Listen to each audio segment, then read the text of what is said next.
This is on Microsoft's problems in the legal environment where they were being looked at as a monopolist and performing in the restraint of trade. I think this will work. Okay. The central issue here was that Microsoft was allowed to bundle two products. You were probably mostly all aware of this. Their two products were their Windows operating system and the IE Internet Explorer browser. It was further alleged that the bundling was responsible for Microsoft's victory in the browser war. Microsoft's Internet Explorer kind of knocked Netscape off of the planet. The issue was this practice illegal, or was it just an innovative business practice? The problem that kind of turned the heat up was that when Windows 95 came out, Windows had earlier releases, but Windows 95 was kind of the product that really put them on the map that kind of took off. But Windows 95 turned out to be devastating for OS 2, Operating System 2, which I think was IBM, and also Mac sales. Microsoft reported selling 1 million copies of Windows 95 within 4 days, and a year later they had sold 40 million copies. On the PC sales, rival operating systems from OS 2 to DR-DOS, which was a competing disk operating system, just dried up. Apple's hardware sales also took a hit, and Apple lost during that year $836 million. Windows 95 came out probably mid-1995. In order to get this product launched, Windows spent $300 million on Windows 95. In New York, the company lit up the Empire State Building with Windows colors, red, yellow, and green, I believe it was. They got some people so excited that people bought it without even a machine to run it on. Okay. Microsoft's dominance in the 286, 386, 486 base personal computer operating market was kind of the genesis of this.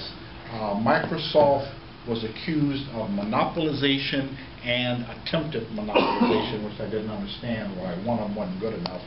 But Microsoft's inclusion of the Internet Explorer in Windows 95 was an innovation, is what Microsoft claimed, and the JD Justice Department claimed that it was a tying arrangement. Most importantly, the DOJ asserted that Microsoft's practices were designed to prevent the evolution of Netscape in Java. And I'm not technical on this, but what I read was that if Java was the platform, any software would run on that machine without regard to the design. This was the revenues of Microsoft from 1975 to 1995, and the numbers I had, it was just a fraction of a million, but these are in millions. They went to over $7 billion in those 20 years. The charging of Microsoft was based on the Sherman Antitrust Act, which said that opposed entities combining in monopolies or cartels with an eye toward restraint of trade. And somewhere in the act, the wording is that if it's an innocent monopoly, that is, your product is so good that everybody buys it, that's okay.